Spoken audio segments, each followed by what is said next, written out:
মালিক তুমি আমাকে মাইরো না, তুমি আমাকে মাফ কইরা দাও। হাকিমুল উম্মাত আশরাফ আলী থানভী রাহমাতুল্লাহ আলাইহি বলেন, কুকুরটাও মালিক চিনল, আর তুমি আর আমি মানুষ হইয়া আমার মালিককে চিনলাম না। বাজান বড় পীর আব্দুল কাদের জিলানী রাহমাতুল্লাহ আলাইহি রওনা করছেন, রাস্তা দিয়ে একটা কুকুরের জবান খুইলা গেল। কুকুর ডাক দিয়ে বলে, বড় পীর সাহেব হুজুর বলেন আপনি ভালো না আমি কুকুর ভালো? কি বলবে যদি বলে কুকুর তুই ভালো? আমার মালিকের কোরআনুল কারীমের উল্টা হইয়া যায়। মালিক বলছেন ওয়ালাকাদ কাররামনা বানি আদম। আর যদি বলে কুকুর তুই খারাপ আমি ভালো, তাহলে তো আমার ভিতরে আনানিয়া চলে আসবে। কি করবে, কি কর্তব্য বিমুখ দাঁড়াইয়া অপেক্ষা করতেছেন, কি জবাব দেবে? আমার মালিকের পক্ষ থেকে প্রশ্নের উত্তর এসে গেল। তিনি ডাক দিয়ে বলে, কুকুর শোন, কিয়ামতের ময়দানে আমার মালিক যদি আমাকে মাফ কইরা দেয়, ও কুকুর তোর চেয়ে আমি অনেক ভালো। আর কিয়ামতের ময়দান আমার মালিক যদি মাফ না করে, ও কুকুর তুই আমার চেয়ে অনেক ভালো। এই জন্য আমার বাজানদেরকে বলবো, পর্দারে মা বোনদেরকে বলবো, সাহাবায়ে কেরামদের ইতিহাস পড়া দেখেন। ওসমান গনি রাদিয়াল্লাহু তাআলা আনহু অনেক সময় কবরে যখন দাঁড়াইয়া দোয়া করতেন, জিয়ারত করতেন, কান্না শুরু করতে করতে অনেক সময় দাঁড়ানো অবস্থায় ঠাস কইরা বইসা পড়ত। লোকেরা বলে, আমির আপনি এরকম কেন অস্থির হইয়া যান? তিনি বলেন, ও আমার সাথীরা, আখিরাতের যেই কয়টা ঘাটি, তার প্রথম নম্বর ঘাটি হইল কবর।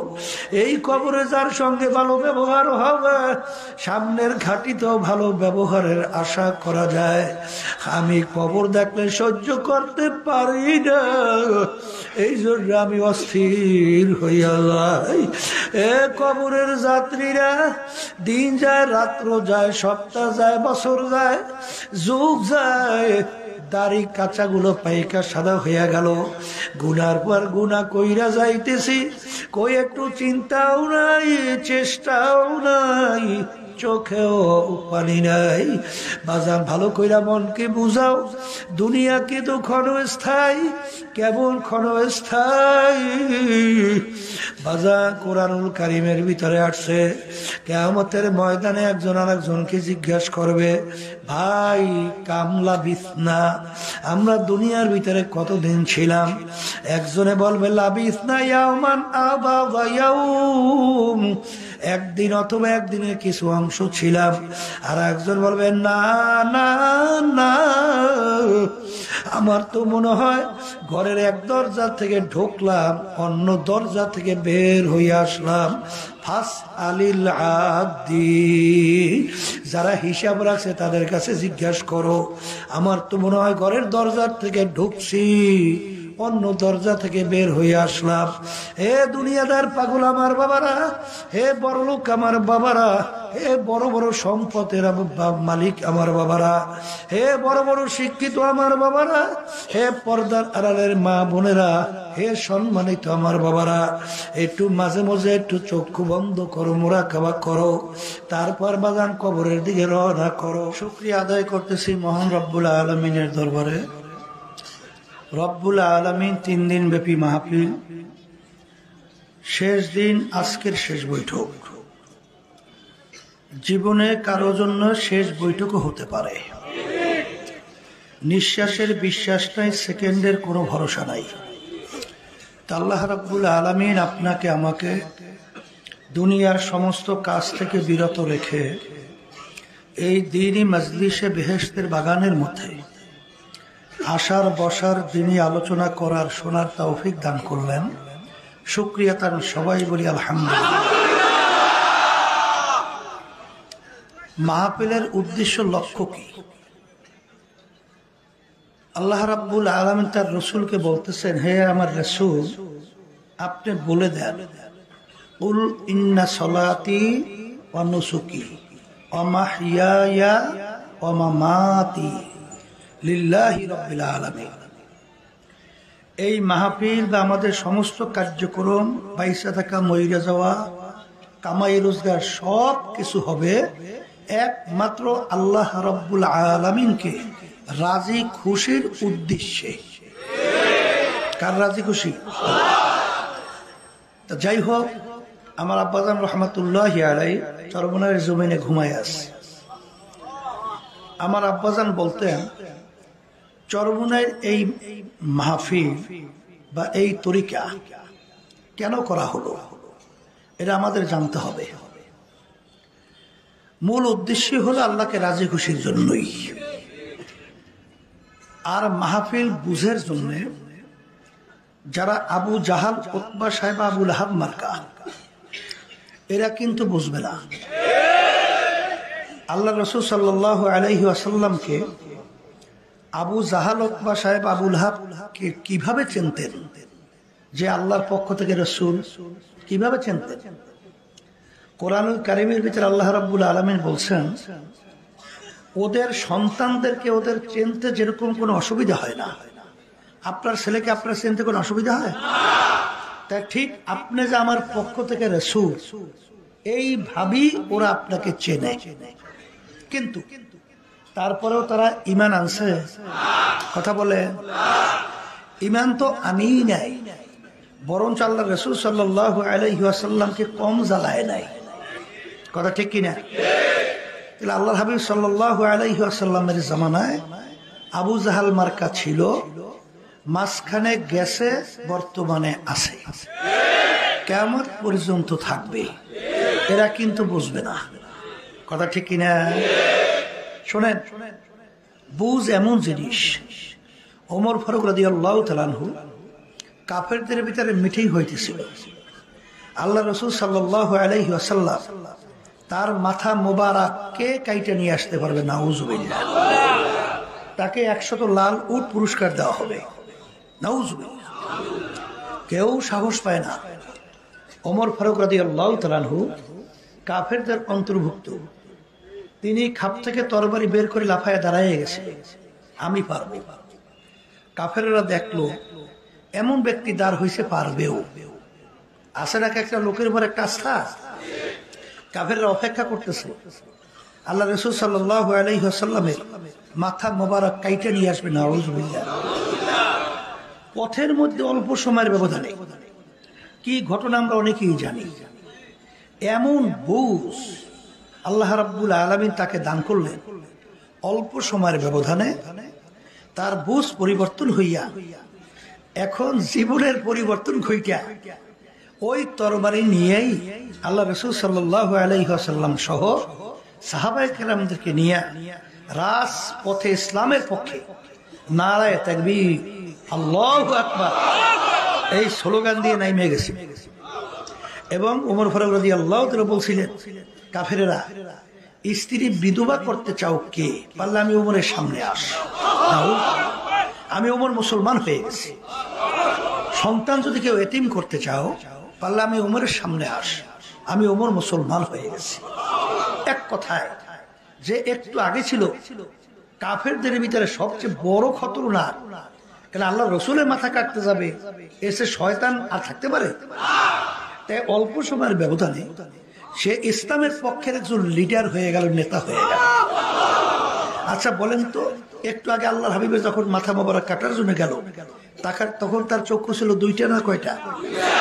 আর যখন এই পরিবর্তন ঘটে ইসলামের পক্ষে নামলো, তখন তার চক্ষু 2টা না 4টা? হাতে পরিবর্তন কি হয়েছে না একই আছে? পায়ের দিক থেকে অঙ্গ কোন প্রত্যঙ্গে কোন পার্থক্য আছে? তাইলে যে কোনো একটা জায়গায় পার্থক্য হয়েছে তো, কথা বলেন না কেন? আর একটা রোগের নাম হলো হুব্বে জাহ, হুব্বে মাল।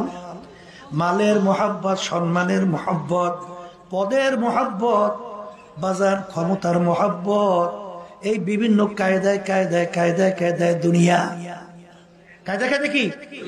আল্লাহ রাসূল সাল্লাল্লাহু আলাইহি ওয়াসাল্লাম বলেন, হুব্বুদ দুনিয়া রাসু কুল্লি খতিয়াতিন, সমস্ত গুনার মূলই হলো এই দুনিয়ার মুহাব্বত। এইটা গুনার মূল। কথা ঠিক না বে ঠিক? বাজান, এই দুনিয়ার মুহাব্বতের কারণে মানুষ কিন্তু অনেকাংশে ঈমান হারা হইয়া যায়। কথা ঠিক কিনা? হুব্বুদ দুনিয়া রাসু কুল্লি খতিয়াতিন, কিয়ামতের ময়দানে আমার মালিক যেদিন অন্য কোনো ছায়া থাকবে না, একমাত্র আল্লাহর স্পেশাল আরশের ছায়া ছাড়া কোনো ছায়া থাকবে না, সেদিন 7 প্রকার লোককে আমার মালিক ডাইকা ডাইকা তার স্পেশাল আরশে ছায়া দান করবে।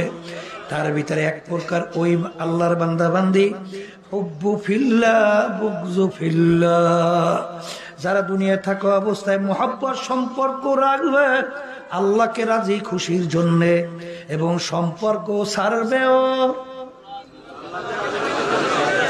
কার রাজি খুশির জন্য?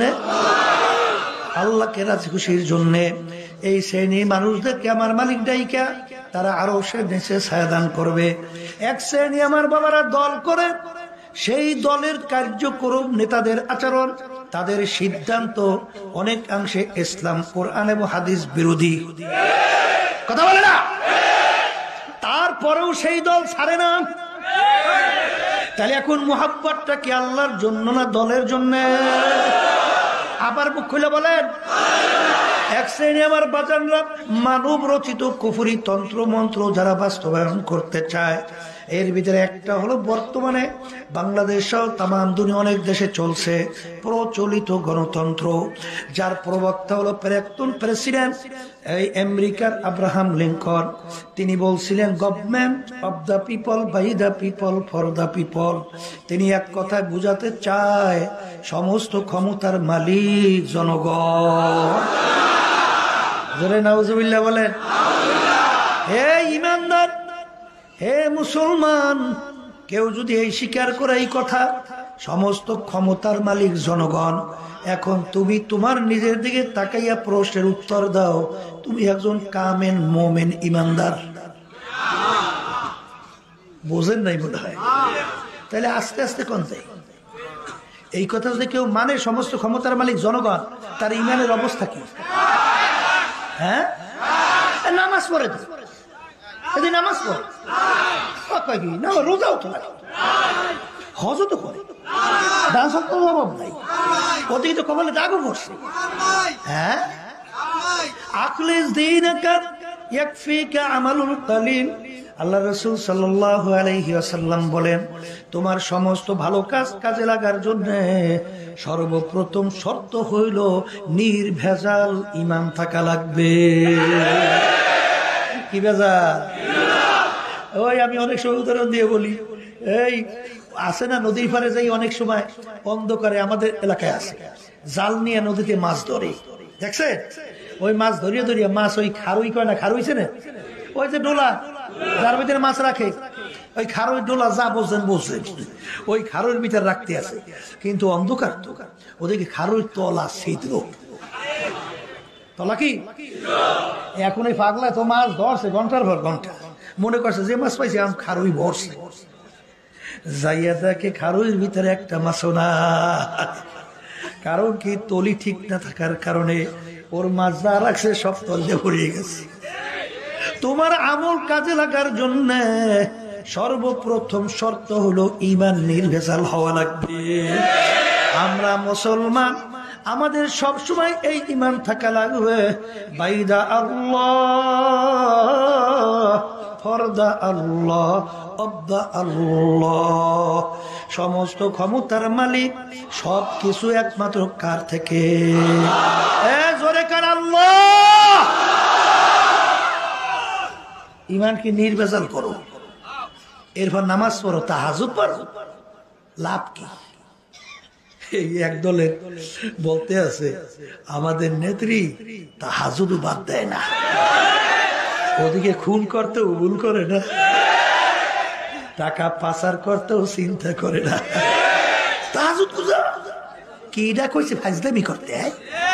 কিডা কইছে তাহাজ্জুদ করতে? কইছে কি? হ্যাঁ, আমার মালিক তোমার আমার নামাজের ভাগ, হ্যাঁ এই আমার মালিক তোমার আমার নামাজ দিয়ে করবে কি করবে? রোজা দিয়ে করবে? আমার মালিকের রোজা নামাজের দরকার? কি করবে বলো বলো, কি করবে? আমরা যে কোরবানি পশু জবাই করি, এই রক্ত গোশত আল্লাহ দরবারে পৌঁছে? আসতে কয় পৌঁছে? কি পৌঁছে? তাহলে আমরা নামাজ পড়ি কেন, রোজা রাখি কেন? মালিকের হুকুম পালন করি। কি পালন করি? মালিকের হুকুম পালন করি।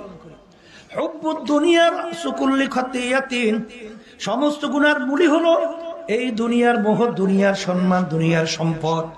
বাংলাদেশে শতকরা 92 জনের মতো মুসলমান বসবাস করে, কি করে না? এই দেশের মধ্যে আজানের শব্দে বাচ্চাদের ঘুম ভেঙে যায়, আজানের শব্দে বাচ্চারা মায়ের কোলে ঘরে যায়। এই দেশের রাজধানী ঢাকাকে বলা হয় মসজিদের নগরী, কথা কয় না? এই দেশের রাস্তার মোড়ে মোড়ে মসজিদ মাদ্রাসার অভাব নাই। জুমার দিনে মসজিদে মুসল্লি ধরে না, আসতে কয়। এই দেশের মধ্যে 53 বছর স্বাধীনতার বয়স, এই দেশের ভিতরে ইসলাম নামক নীতি আদর্শ পরাজিত, আসতে কয় যায়। আর এই দেশে মানব রচিত কুফরি তন্ত্র মন্ত্র বিজয়। কি বাঙালিরা, আল্লাহর কাছে কোনো জবাব তো দেওয়া লাগবে না, আসতে কয় লাগবে লাগবে লাগবে। হ্যাঁ, আমাদের মতো এক শ্রেণীর বাজানরা, অর্থাৎ আমাদের মতো আলেমরা, আমরা যাইতে বাই কই না, যাইতে বাইরা এরা বিভিন্ন ফতুয়া বিভিন্ন কায়দায় দেওয়ার পরে মন্দের ভালো বইরা বারবার 53 বছরে ইসলামকে আমাদেরকে সিঁড়ি হিসেবে ব্যবহার কইরা ওরা ক্ষমতায় যাইয়া ইসলামের 12টা বাজাইছে। আমি মনে হয় ভুল বলিনি? হ্যাঁ, এই ইসলামী আন্দোলন বাংলাদেশ 1987 সালে প্রতিষ্ঠিত হয়েছে। অদ্যবধি পর্যন্ত আমাদের দলীয় মার্কায় একজন এমপিও কি সংসদে গেছে? কেমনে যাইবে? আমরা তো একেবারে ছোট্ট দল, আমাদের লোকজন তো নাই। লোকজনও আছে বাজান, আল্লাহ কিন্তু অনেকবার করে দিচ্ছে। ইসলামী আন্দোলন বাংলাদেশ এখন আল্লাহর রহমতে সারা বাংলাদেশে 300 আসনে প্রার্থী দেওয়ার মতো যোগ্যতা আল্লাহ দান করছে। ইসলামী আন্দোলন বাংলাদেশ যখন দেশের বিরুদ্ধে, যখন ইসলামের বিরুদ্ধে কোনো ষড়যন্ত্র তৈরি করা হয়, রাজপথে যখন আওয়াজ তোলে, ওদের কলিজা অল্প হইলেও কাঁপতে বাধ্য হয়। তা ভুল বলি নাই মনে হয়? হ্যাঁ, তাহলে একেবারে ছোট্ট দল তো না। আমরা কি এই ক্ষমতা বুঝি না? এরকম 2, 4, 5, 10টা এমপি আমাদের জন্য আল্লাহর রহমতে আপনাদের দোয়া অন্টুর ব্যাপার না। এই যে 7 জানুয়ারি আমাদেরকে আওয়ামী লীগ কি অফার দিচ্ছে তো আমি জানি, কথা বলে আপনারা জানবেন। এই বিরোধী দল পর্যন্ত বানানোর চিন্তাও কিন্তু করছিল, কথা বলছেন নাই? কিন্তু ইসলামী আন্দোলন বাংলাদেশ আমরা চাই, আমরা আর সিঁড়ি হিসেবে ব্যবহার হইতে চাই না, আমরা পরগাছা হইতে চাই না। ইসলাম বট বৃক্ষের মতো একটা অবস্থান তৈরি কইরা মাথা উঁচু করে বাংলার জমিনে দাঁড় হইতে চায়। ভুল করছি না খুব? একেবারে ভুল করিয়া আমাকে অনেক সময় পেপারে অনেক সময় টিটকারি মেরে এমন একটা তো জামানা তো বাজে। আর এখন ওরা তো আমাদের আমরা তো মিসকি মিসকি হাসি, আমরা মিসকি মিসকি। কারণ কি? ওরা তো আমাদের উদ্দেশ্যই বুঝে নাই। নিছক 2টা এমপি মন্ত্রীর জন্য ইসলামী আন্দোলন বাংলাদেশ রাজনীতি করে না, ইবাদতের জন্য রাজনীতি করি। এই জন্যই তো ছাত্ররা যখন জুলাই আগস্টে যখন ন্যায় এই দাবি নিয়ে মাঠে নামছিল, তখন বাংলাদেশের মধ্যে একটা রাজনৈতিক দল তাদের ব্যানারে প্রকাশ্যে এই ন্যায়ের পক্ষে অন্যায়ের প্রতিবাদে রাজপথে নাম ছিল, সেই দলটার নাম হলো ইসলামী আন্দোলন বাংলাদেশ।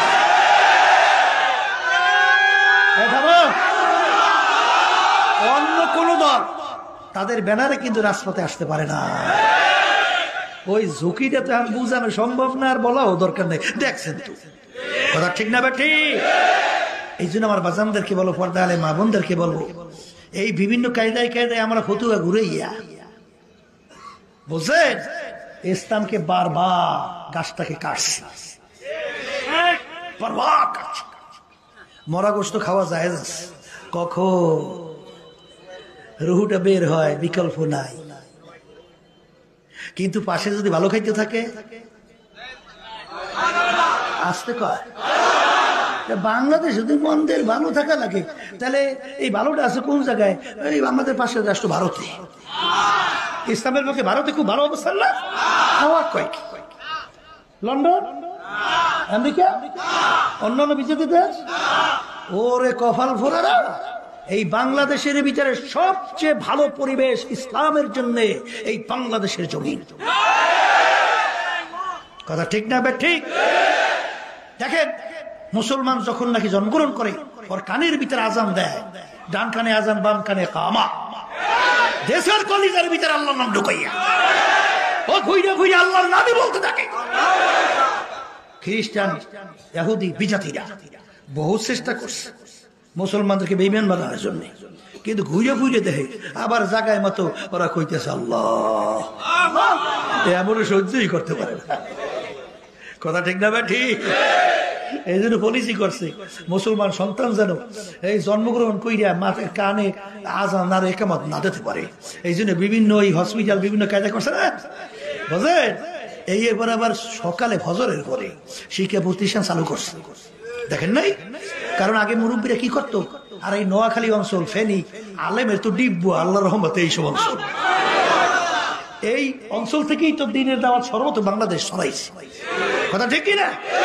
সেখানে যে বাচ্চারা কোরআনুল কারীম শিখতে না পারে, কারণ মুরব্বীরা উঠেই ভোরে ফজর ভোরে বাচ্চাদের উঠে এই যা যা মক্তবে যা, মনে আছে মনে আছে? এই বাচ্চারা উঠে প্রথম বক্তব্য, আগে কোরআন কারীম শেখ এরপর কথা। আর এখন বর্তমানে ওরাও ভোরে চালু করছে ফজরের পর, যেন এই বাচ্চারা কোরআনুল কারীম শিখতে না পারে। বুদ্ধিটা আপনারা আমি চিন্তা করি, ওরা কিন্তু মোটেও ভুল করে না। তোমার আমার ভুল হইতে পারে, অগ কিন্তু ভুল হয় না। কি কথা ঠিক কিনা? এই জন্য আমার বাজানদেরকে বলবো, পর্দা আলে মা বোনদেরকে বলবো, হুব্বুদ দুনিয়ার সুকুল্লি খতিয়াতিন, সমস্ত গুনার মূলই হলো দুনিয়ার মোহ। এ আল্লাহর বান্দারা এই অন্তরের রোগ দূর করা লাগবে, আরো এরকম আর অনেক রোগগুলা দূর করা লাগবে। এই দূর করার রোগগুলা দূর করার জন্য হাদিসের ভিতরে অনেক ঔষধ আল্লাহর হাবিব বলছেন। মৌতের মুরাকাবা বেশি বেশি করা লাগবে, কোরআনুল কারীম তেলাওয়াত বেশি বেশি করা লাগবে, আল্লাহর জিকির বেশি বেশি করা লাগবে। এই ঔষধ পালন করবেন না, রোগ ভালো হয় কেমনে? হয় হয়। এই জন্য আমার বাজানদেরকে বলবো, পর্দা আলে মা বোনদেরকে বলবো, এই রোগগুলো কলব থেকে দূর করা লাগবে না লাগবে না? আস্তে কর, এই লাগবে কি লাগবে না? আসলে তারা চেষ্টা করছে কামিয়াব হয়ে দুনিয়া থেকে বিদায় নিয়ে চলে গেছে, আর আমি পিছা স্লোগান না দিলে এরপর আমার সম্মান দেখানো হয় না। ওরে কপাল ফোড়া, সম্মান দেখ করবি কি? কথা কয় না? হ্যাঁ, হাকিমুল উম্মাত আশরাফ আলী থানভী রাহমাতুল্লাহি আলাইহি তিনি একদিন বয়ান করতে করতে বলতেছেন, ওরে মানুষ, আমি একটা কুকুরের চেয়েও খারাপ হয়ে গেছি। ওমর ফারুক রাদিয়াল্লাহু তাআলা বলতেছেন, রাস্তার ভিতরে ফেজা কুটা নাড়া হাতের মধ্যে উঠাইয়া দুই চোখের পানি ছেড়ে কান্দে আর বলে, ফেজা কুটা নাড়া, তুই আমার সেবা ভালো, তুই মাটির সঙ্গে মিলবি, তোর হিসাব নাই নিকাশ নাই। আমি ওমর মানুষ, মালিকের সামনে দাঁড়াইয়া হিসাব দেওয়া লাগবে। আবার কান্দে আর বলে, মালিক তুমি যদি আমার একটা ছাগলের বাচ্চা বানাইতা, তোমার বান্দাবান্দি জবাই করতো, গোশত পাক করে খাইতো, তোমার ইবাদত করতো, কাজে লাগিয়ে যাইতা। হ্যাঁ, আর এখন বর্মে হয়েছে আনা ইনদামুল কাসরাতিল কুলুব, আল্লাহ রাব্বুল আলামিন ভাঙ্গা দিলের কাছে থাকে।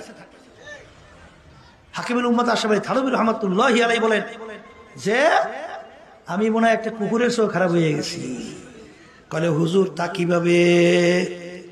কলে আমরা অনেকে বাড়িতে কুকুর পালি, কুকুরকে আমরা কোনো ভালো জিনিসের ভাগ দেই না। আমরা গোশত খাই হাড্ডি বাহিরে ফেলাই, মাছ খাইয়া কাটা বাহিরে ফেলাই, হাড্ডি কাটা খাইয়া কুকুর তার জীবনকে বাঁচায়, কিন্তু রাত্রে মালিক ঘুমায়, কুকুর কিন্তু ঘুমায় না। কুকুর সারা রাত্র মালিকের বাড়ি পাহারা দেয়, মালিকের যেন কোনো ক্ষতি না হয়। ভোরবেলা দেখবেন কুকুরের চক্ষু লাল হয়ে গেছে। ওই সময় যদি কুকুরকে মালিক মারে, উচিত ছিল কুকুর মালিককে কামড় দেওয়া।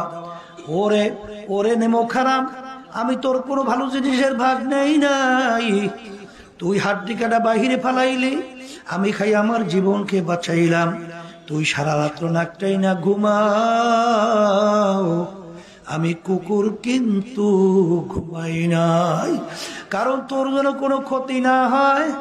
যখন মালিক মারে দেখবেন কামড় দেওয়া তো দূরের কথা, ল্যাজটাকে পেটের নিচে ঢুকায়, কান দুইটা নিচের দিকে নামায়, মুখটা একটু কায়দ কইরা চক্ষু দুইটা বুঝু বুঝু মালিকের দিকে করুণ দৃষ্টিতে তাকায়, আর করুণ সুরে ডাক দেয়, ঘেউ ঘেউ কইরা ডাকে। মনে হয় যেন কুকুর বলে, মালিক তুমি আমাকে মাইরো না, তুমি আমাকে মাফ কইরা দাও। হাকিমুল উম্মাত আশরাফ আলী থানভী রাহমাতুল্লাহ আলাইহি বলেন, এরে কবরের যাত্রীরা, হে আল্লাহর বান্দারা, হে পর্দার আড়ালের মা বোনেরা, কুকুরটাও মালিক চিনল, আর তুমি আর আমি মানুষ হইয়া আমার মালিককে চিনলাম না। বাজান বড় পীর আব্দুল কাদের জিলানী রাহমাতুল্লাহ আলাইহি রওনা করছেন, রাস্তা দিয়ে একটা কুকুরের জবান খুইলা গেল। কুকুর ডাক দিয়ে বলে, বড় পীর সাহেব হুজুর বলেন, আপনি ভালো না আমি কুকুর ভালো? কি বলবে যদি বলে কুকুর তুই ভালো? আমার মালিকের কোরআনুল কারীমের উল্টা হইয়া যায়। মালিক বলছেন, ওয়ালাকাদ কাররামনা বানি আদম। আর যদি বলে কুকুর তুই খারাপ আমি ভালো, তাহলে তো আমার ভিতরে আনানিয়া চলে আসবে। কি করবে, কি কর্তব্য বিমুখ দাঁড়াইয়া অপেক্ষা করতেছেন, কি জবাব দেবে? আমার মালিকের পক্ষ থেকে প্রশ্নের উত্তর এসে গেল। তিনি ডাক দিয়ে বলে, কুকুর শোন, কিয়ামতের ময়দানে আমার মালিক যদি আমাকে মাফ কইরা দেয়, ও কুকুর তোর চেয়ে আমি অনেক ভালো। আর কিয়ামতের ময়দান আমার মালিক যদি মাফ না করে, ও কুকুর তুই আমার চেয়ে অনেক ভালো। এই জন্য আমার বাজানদেরকে বলবো, পর্দারে মা বোনদেরকে বলবো, সাহাবায়ে কেরামদের ইতিহাস পড়া দেখেন। ওসমান গনি রাদিয়াল্লাহু তাআলা আনহু অনেক সময় কবরে যখন দাঁড়াইয়া দোয়া করতেন, জিয়ারত করতেন, কান্না শুরু করতে করতে অনেক সময় দাঁড়ানো অবস্থায় ঠাস কইরা বইসা পড়ত। লোকেরা বলে, আমির আপনি এরকম কেন অস্থির হইয়া যান? তিনি বলেন, ও আমার সাথীরা, আখিরাতের যেই কয়টা ঘাটি, তার প্রথম নম্বর ঘাটি হইল কবর। এই কবরে যার সঙ্গে ভালো ব্যবহার হবে, সামনের ঘাটিতেও ভালো ব্যবহারের আশা করা যায়। নিউ উজানি টিভি, সুস্থ সাংস্কৃতিক প্রত্যাশায় আপনাদের সেবায় নিয়োজিত।